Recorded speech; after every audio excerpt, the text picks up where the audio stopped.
Marty to be honored at the game tomorrow with the Paul W. Bryan Award. And then, listen to this. You talk about a jet setter. This guy, pardon the pun, of course, the color analyst for the New York Jets, who you played football for about 12 years, and now you're their color commentator for the game. Going to have to leave at halftime and quickly fly to do your game coming up this weekend, aren't you? Busy man. I am, Stephen. But this is one award that I wasn't going to not attend. Had to. Even if I had to cancel out of the Jet game. Wow. This was one that, all the other awards or all the other achievements that I've been very fortunate and blessed to have or be a part of, they all moved down one step.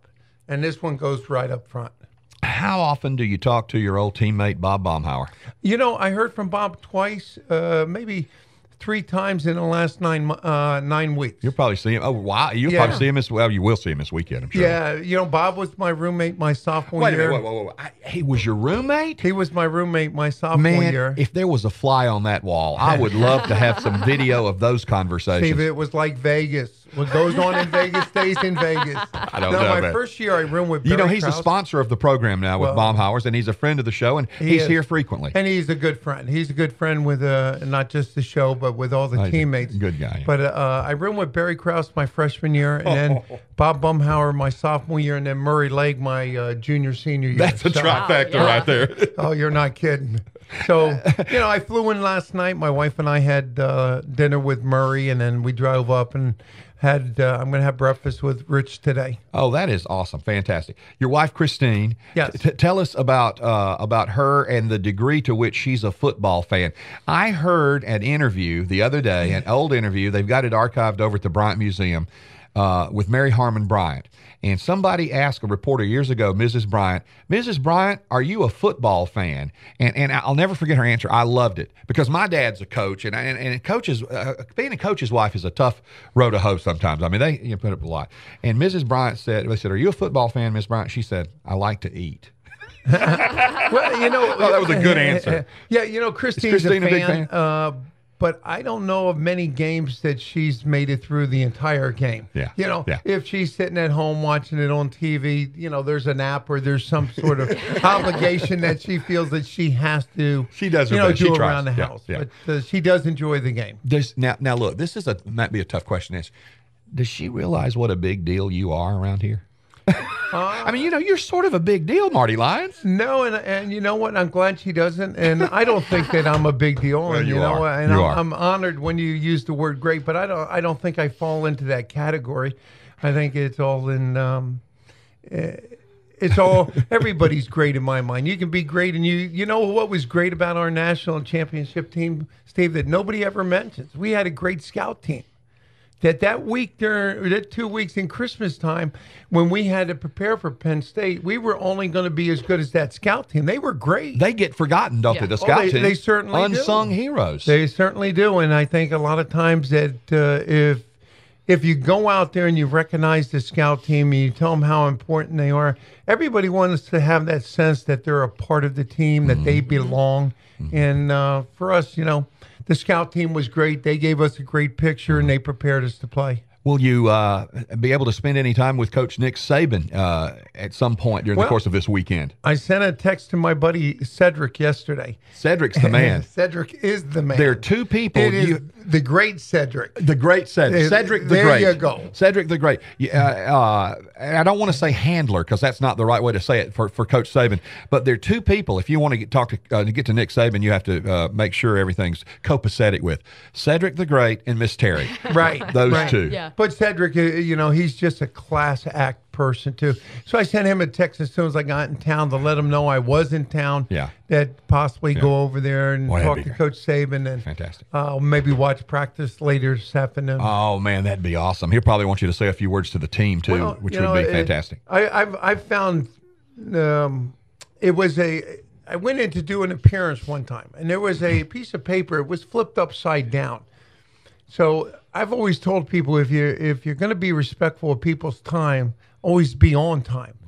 That's right. If you're 15 minutes early, then you're kind of like 15 minutes later, you're just on time. And if it's a business call, if you're 15, 20 minutes early, now you're going to find the gatekeeper because the receptionist is going to look at you and go, Steve, Meg, your appointment's not for 30 minutes. And you're going to go, oh, well, that's okay. You sit down, you have a cup of coffee. Yeah. And they bring you a cup of coffee and you go, thank you. What's your name? And they go, Katie. And they go, wow, now I know every time that I call here, Katie is the person answering the phone. Yeah. Right. You know, when you go, hey, is Steve there? No, he said he's not in. Yeah. Okay, well, I'll try to call back. Right.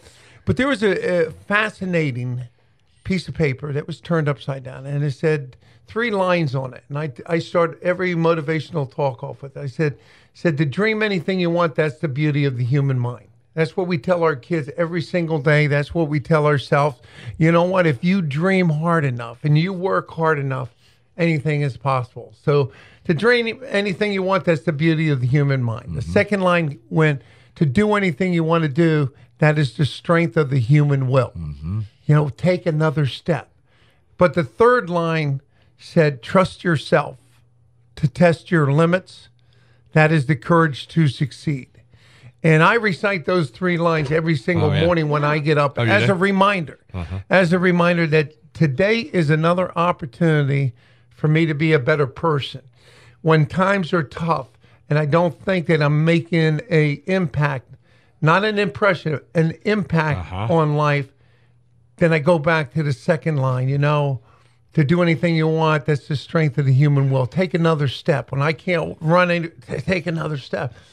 And then the bottom line is, if you surround yourself with good people, you trust yourself, and you're willing to test your limits, anything is possible. Anything is possible. Those are 3 good lines that whether you're in corporate America or you're a teacher or you're a parent, you're an educator, you just want to make this world a little bit better. It's 3 lines you can live by. Well stated. And it reminds me a little bit of, and we begin this radio show every single morning with something that I know you're familiar with, and you'll recognize some of the voices in it. The prayer that Coach Bryant kept in his shirt pocket all of his life. And in fact, we're going to play it now in honor of your receiving the Paul W. Bryant Award at the game tomorrow, Marty Lyons. This is the beginning of a new day. This is the beginning of a new day. God has given me this day to use as I will. I can waste it. I can waste it. I can waste it or use it for good. What I do today is important. What I do today is important. As I am exchanging a day of my life for it. When tomorrow comes, this day will be gone. Forever. This day will be gone forever. Forever. Forever. Leaving something in its place. I have traded for it. I want it to be gain, not loss. Good. Good. Good, not evil. Success. Success, not failure. In order that I shall not forget. In order that I shall not forget the price I paid for it. Powerful. We played that with Bob Baumhauer sitting in the chair you're in right now, Marty Lyons, one morning, and he got tears in his eyes. It meant so much to him and to remember Coach Bryant in that way. Yeah, it's just powerful words. It is. And I think the one thing that you realize as you get older and you go through life, you got to take words and have them have meaning. You can't just express words and say, well, you know what, I hope you understand, how much emotion. You know what, if you have the emotion and you have the meaning and the power behind your words and you're willing to support those words, then they'll have an impact. Because there is a big difference between having a impression and having an impact. Mm-hmm. And we all have the ability. God has given every one of us the ability and the platform to make a difference. It's what we do with it, right? It's what we do with it and how we choose to look at it. Because we live in this world where everybody wants to compare themselves to their neighbors. Everybody's, well, I wish I had what Steve had. I wish I was doing what Megan. Yeah. No, do what God has allowed you to do and do it to the best of your ability, and realize that you will make an impact and you can make a difference. You're not always going to see the difference right away. But I always say the real thank yous come years after the fact of doing something, and somebody comes back to you and says, you know what, I was in a auditorium and you did a speaking engagement back in the mid-'80s and you told me to do this, and I just want to tell you thank you. Those are the real thank yous. Yeah. That come back years after the fact to let you know that what you're doing, the work you're doing, the mission you have in life has meaning. Marty Lyons, speaking of work you're doing and impact, the Marty Lyons Foundation, which has had major impact on so many for so much good. I just want to ask you quickly why you did that. When did that light go off? What was the tipping point? Hey, I'm going to start this. Well, I think the tipping point was my son Rocky was born on March 4th. My dad died of a heart attack on March 8th. A little boy that has a big brother too died of leukemia at the age of 4.5 on March 10th. So in a matter of 6 days, you go from the ultimate high to the ultimate low.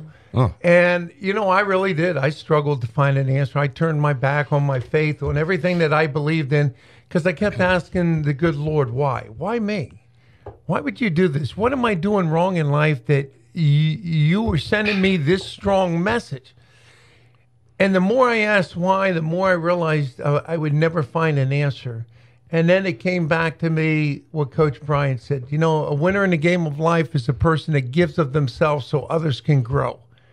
And when he told me those words in 1979, it had no meaning. And I never repeated them again for 4 years until I went through this difficult time. And then I realized that, this was what Coach Bryant was saying. Wow. Use the platform of playing in the NFL to help kids that are being cheated out of life. I had no money in the bank. So first thing I had to do was get licensed as a 501c3, a nonprofit organization. I put together a small board of 5 people and myself. And I was doing a lot of speaking engagements. So I said, I'm going to donate all that money back to starting the foundation. And when I would leave, I would tell people, this is what I want to do. I want to take the greatest wish in life for kids that are being cheated out of life and give them an opportunity to feel important. Wow. I said, because win or lose, for the last 20 years that I played football, I felt important every time that they called your name out on the the speaker at the stadium, and you could hear the cheers chanting JETS or Roll Tide. I felt important. Sure. And I wanted to give those kids that same thing. That's incredible. So now, Flash forward, you've done it for many years now. well, 35 years. Yeah. 35 years, we've grown from 6 people in New York to now we operate in 10 states. How about We've that? helped over 7,300 kids. That's amazing. Yeah. And we've raised close to $35 million. Wow. Absolutely. So, It's incredible. anything is possible. You put the right people in the right room, and you have a defined direction in life, and you have a mission of helping other people. It's anything is possible, especially if you have faith that God's going to say, "Hey, you know what? It wasn't easy." But then again, if it was easy, Everybody would do it. Everybody would do it. Yeah, that's So I've been blessed to be surrounded by all these, kids that are 60% of the kids have passed away before they're 18, but never once have I been in the intensive care unit to have a kid say, "Why me?" They look at me and they go, Mr. Marty, why are you crying? Oh. I've seen the angels. So, Is there a kid down through the years, I just wonder, that has made an amazing impact on you? I know a lot of them have, but maybe a story you could share as we get ready to wrap up here? I think that the most impactful story, and the kids have all been special. We had a young lady by the name of Lauren. Lauren was diagnosed with a brain tumor, and then they had to operate on the brain tumor. And then after she had the brain tumor, it kind of went, south on her. And she ended up passing away at the age of 16. Mm-hmm. Now, her wish in life was to take all of her poems that she used to write and put them in a book.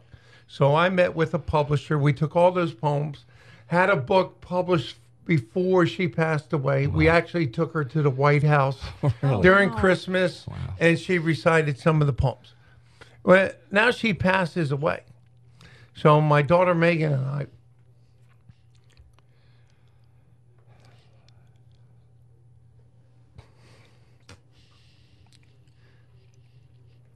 we go to the wake, and the next day we're going to stay over and go to the funeral. And it's a country town, a small town in New Jersey. And it's packed. And, you know, the priest that was performing the service was actually doing the eulogy. So he got up and he goes, I've been in this parish for almost 20 years. He said, I baptized Lauren.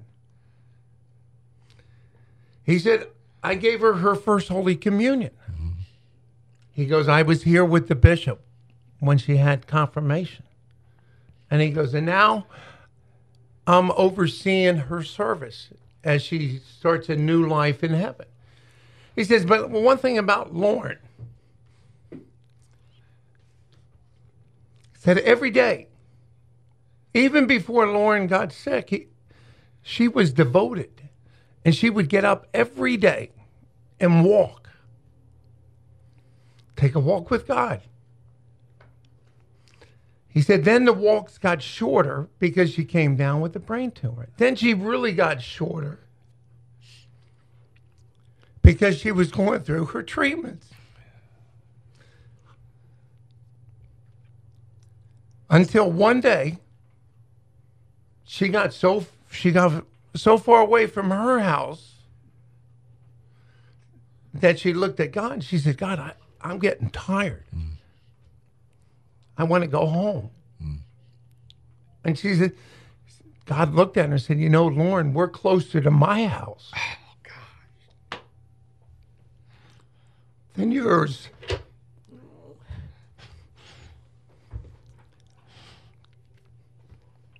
And he said, that's the day Lauren died. But Lauren took that extra walk. And he said,